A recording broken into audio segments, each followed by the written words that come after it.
So, Paul, you were talking about restructurings today.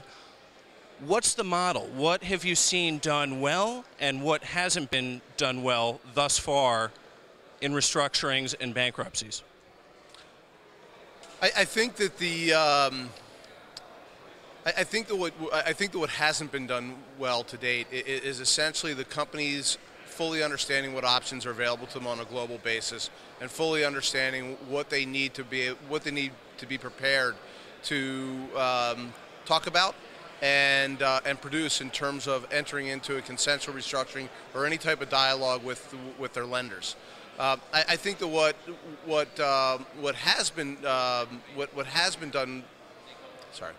I think that what has gone well so far is at least the banks have taken a longer-term perspective on the markets and the assets and the cycles, and I think that is played well in terms of giving people the ability to restructure in a timely manner and in hopes of and preserving value that otherwise could be lost through a destructive process.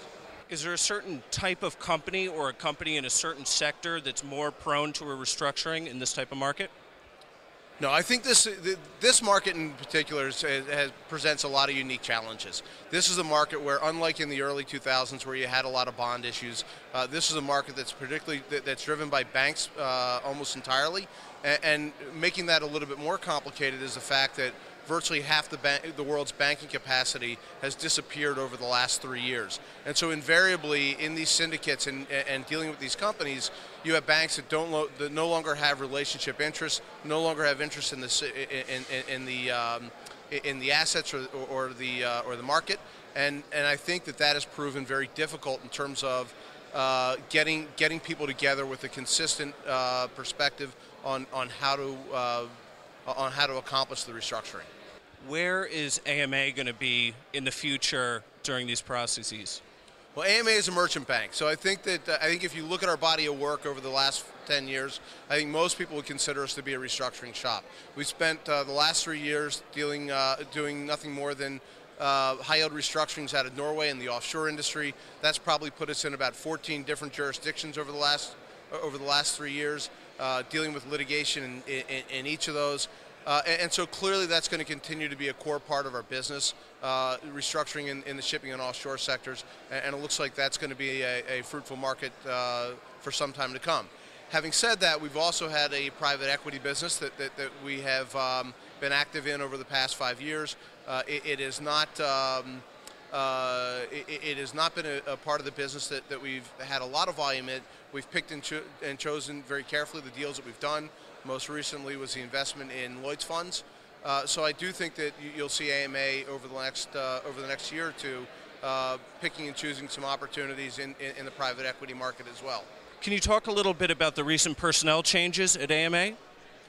Well, we're very excited to have Kevin O'Hara back. Kevin and I trained together at the same bank down in Baltimore almost 25 years ago. He started his career in New York at AMA. And so we were very sorry to see him go when he did, but he had some phenomenal opportunities, had some great experience in the commercial banks, and so we were very fortunate to get him back.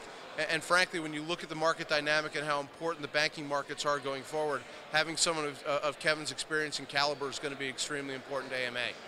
What about the loss of your key player overseas?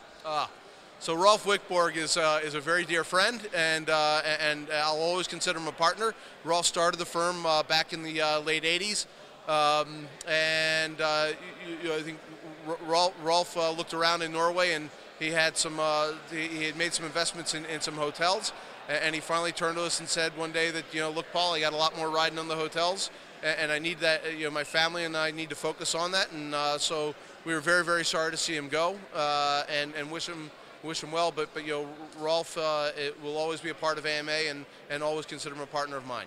Can you give us one piece of advice for a company that may be on the fringe of a restructuring? Call us. AMA has got a vast amount of experience. We've looked at this from a global perspective. You have the same individuals at AMA that have been driving this business for the last 15 years, and I think if nothing else, you'll walk away from the conversation with some insights you didn't have before. irrespective of who you choose to help you later on.